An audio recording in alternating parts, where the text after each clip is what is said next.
Hello friends, success with रचित YouTube channel में आप लोगों का बहुत-बहुत स्वागत है। सबसे पहले तो ये चैनल लाइक करिए, सब्सक्राइब करिए एंड शेयर करिए। सब्सक्राइब कर लीजिए ताकि आगे आने वाले सभी नोटिफिकेशन आप लोगों को मिलते रहें। आज हम लोग बात करते हैं एसबीआई क्लर्क के नोटिफिकेशन के बारे में। जैसे कि मैंने आपको पहले ही बता दिया था कि एसबीआई क्लर्क जो हम लोग को देखने को मिलेगा ही मिलेगा। एसबीआई क्लर्क जो है दीपावली साइट को देखने को मिलेगा। आप लोग चाहे तो मेरी पहले की वीडियो में भी देख सकते हैं कि मैंने बताया था कि एसबीआई क्लर्क तो इस बार आएगा ही आएगा। और ये हम लोग को दीपावली साइड देखने को मिलेगा। अच्छा, सबसे पहले तो आप लोग ये करिएगा कि ये पूरी वीडियो जो मैं बना रहा हूँ, ये 3 से 4 मिनट की होगी, तो आप लोग ये वीडियो पूरी देखिएगा, स्किप मत करिएगा। तो अब ये हम देखते हैं कि जो है हम लोग को कहाँ से फॉर्म भरा जाए कि हम लोग की जो है सिलेक्शन के चांसेस बढ़ जाए और जो है इसका एलपीटी टेस्ट के बारे में भी बात करते हैं। तो जैसे कि हम लोग कुछ स्टेट देखते हैं कि जैसे अरुणाचल प्रदेश हो गया। अरुणाचल प्रदेश में एग्जाम्पल ले रहा हूँ, तो अरुणाचल प्रदेश हो गया। तो अरुणाचल प्रदेश की कट ऑफ जो है बहुत कम जाती है, अदर स्टेट की कंपेरिजन बहुत कम जाती है। जैसे कि यूपी की कट ऑफ जाएगी 70 या 80, तो अरुणाचल प्रदेश की कट ऑफ समझिए 20 नंबर गिर जाएगी, 60 ही जाएगी। तो जो है ऐसे स्टेट से आप फॉर्म भरिएगा जहाँ की कट ऑफ जो है अगर कम जाए। अगर आपको इस जॉब की रिक्वायरमेंट बहुत ही ज़्यादा है तो आप लोग ऐसे स्टेट से फॉर्म भरिएगा जहाँ की कट ऑफ कम जाती हो। कुछ चीज़ें आप लोग जो है देख गौर कीजिएगा कि जैसे कि कुछ स्टेटों की कट ऑफ हम लोग को देखने को जो है सर्च करते हैं तब भी हम लोग को देख नहीं पाते हैं। सर्च करने पे मिलती नहीं है, क्योंकि उनकी प्री की कट ऑफ कितनी जाएगी। आप लोग देखिएगा कि जो है कुछ स्टेट हम लोग सर्च करेंगे बट उनकी कट ऑफ हम लोग को शो नहीं होगी, तो वहाँ की कट ऑफ एक्चुअली में बहुत कम जाती है। तो इसलिए जो है जो अदर स्टेट हैं उनकी भी कट ऑफ आप देख लीजिए कि कितनी कट ऑफ जा रही है। और जैसे कि हम लोग के पास वहाँ की लोकल लैंग्वेज नहीं है, एक अरुणाचल प्रदेश हो गया तो वहाँ की हम लोग को लैंग्वेज लोकल लैंग्वेज हम लोग को नहीं पता। वहाँ पे एक इंग्लिश ऑप्शन दे रखा है। तो अगर इसमें इंटरव्यू तो होना नहीं है, तो अगर इंग्लिश आप लोगों के पास हाई स्कूल या इंटर में है, तो आप लोग बेफ़िक्र होकर वहाँ से फॉर्म फिल करिए, क्योंकि आप लोगों का एलपीटी होगा ही नहीं। और जब आप लोग वहाँ पे रहने लगेंगे तो आप लोग जो है वहाँ की लैंग्वेज खुद ही सीख जाएँगे। तो आप लोग कुछ स्टेट सर्च सर्च कर लीजिएगा जिनकी कट ऑफ शो नहीं हो रही है। लेकिन जो एक्चुअल में उन उन स्टेटों की कट ऑफ बहुत ही कम जाती है। जो हम लोग अदर स्टेट की कंपैरिजन में कट ऑफ बहुत कम जाती है। तो आप लोग ये जो है ये चीज़ देख लीजिएगा। दूसरी चीज़ एलपीटी में बहुत से लोग कह रहे हैं कि जो है एलपीटी टेस्ट बहुत ही नॉर्मल होता है या फिर जो है आप लोग 1 महीने में लैंग्वेज सीख जाएँगे। तो सबसे पहले तो आप लोगों को ये चीज़ क्लियर कर दे रहा हूँ कि एलपीटी टेस्ट बहुत ही नॉर्मल नहीं होता है। एलपीटी टेस्ट में आप लोग 1 महीने में किसी भी स्टेट की लैंग्वेज आप लोग सीख ही नहीं सकते हैं। मेरे जो फ्रेंड्स हैं, 1-2 लोग एसबीआई क्लर्क में सिलेक्टेड हैं और जो एसबीआई पीओ में भी सिलेक्टेड हैं, तो मैंने उन लोगों से बात की, तो कह रहे थे कि एलपीटी टेस्ट इतना नॉर्मल नहीं होता है। हालाँकि अलग-अलग सेंटरों का अलग-अलग हिसाब से एलपीटी टेस्ट होता है।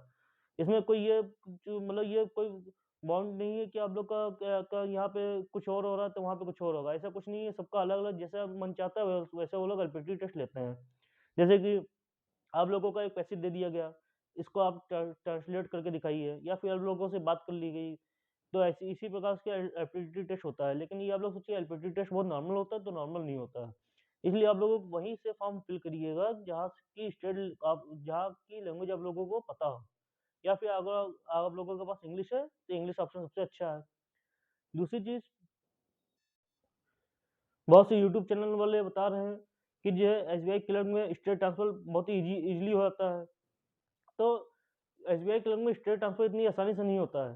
समझिए कि स्टेट ट्रांसफर तो आप लोग भूल ही जाइए कि स्टेट ट्रांसफर आप लोगों का होगा भी।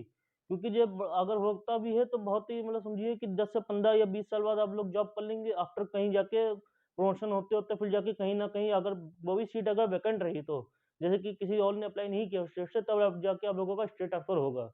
आपने कहीं कहीं स्टेट में किसी स्टेट से अप्लाई कर दिया आपने, तो वहाँ पे जो है कि 25 या 30 साल में आप लोगों की जॉब लगी, तो आप लोगों की जॉब बची कितनी फिर 30 या 32 या 35 साल जॉब बची। तो उसमें आप लोग जो कम से कम 25 से 20 से 25 या 26 बल्कि 25 साल से ऊपर ही आप लोग जॉब कर लेंगे। आफ्टर पीओ बनने के बाद, प्रमोशन लेने के बाद, कहीं जाके अगर दूसरे स्टेट में कहीं अगर वैकेंसी खाली हुई तो आप लोगों का स्टेट ट्रांसफर पॉसिबल है।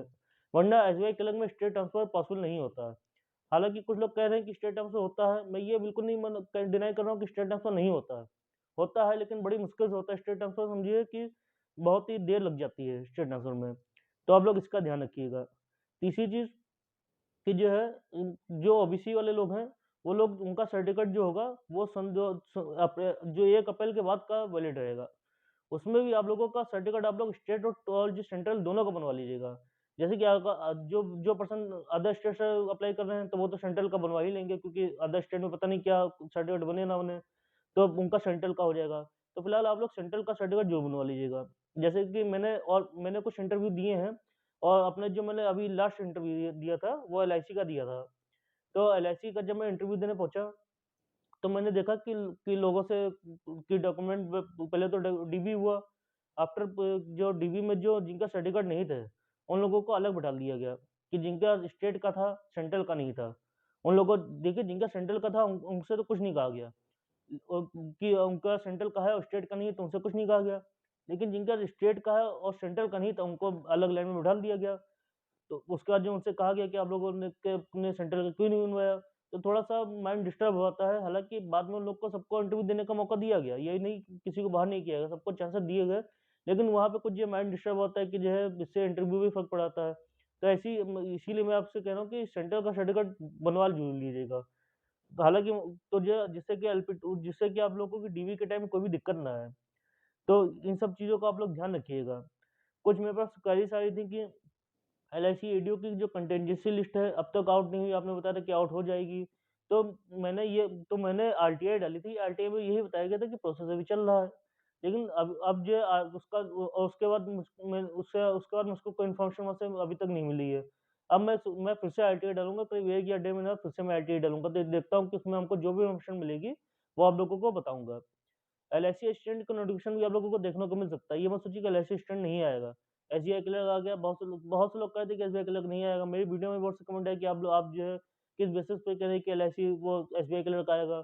तो आप लोगों को एसबीआई क्लर्क देखने को मिला। इसी तरह आप लोगों को एलआईसी असिस्टेंट भी देखने को मिलेगा। दूसरी चीज़ जो नाबार्ड डेवलपमेंट असिस्टेंट है, वो भी आप लोगों को सन 2023 की रिकॉर्डिंग अगर वैकेंसी आई तो सन 2023 के दिसंबर में आप लोगों को देखने को मिलेगी। कि जे कि आप लोग को ये मत सोचिएगा कि 15-23 में हम लोग को नवा डेवलपमेंट असिस्टेंट की वैकेंसी नहीं देखने को मिलेगी। आप लोग अगर 23 में वैकेंसी आई, क्योंकि 23 में तो कोई वैकेंसी आई नहीं है, तो हम लोगों को 23 के अकॉर्डिंग जो है सन 23 के अकॉर्डिंग हम लोग को नवा डेवलपमेंट की असिस्टेंट की वैकेंसी देखने को मिलेंगी।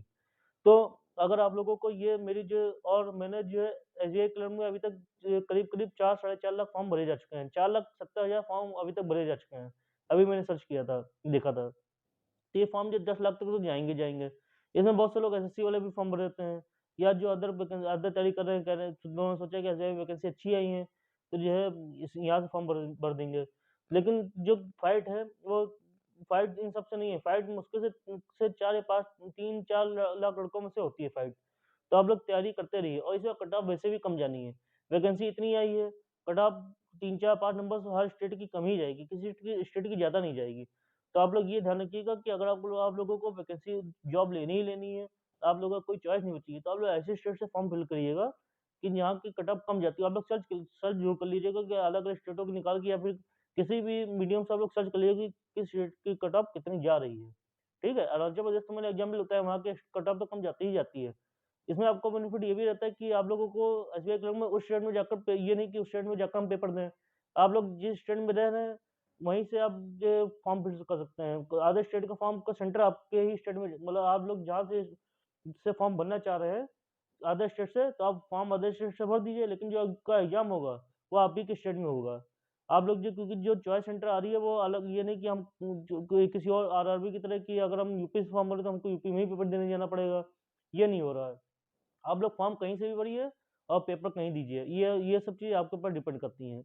अच्छा, अगर आपको मेरी जानकारी अच्छी लगी हो, तो प्लीज़ आप लोग सब्सक्राइब कर लीजिए।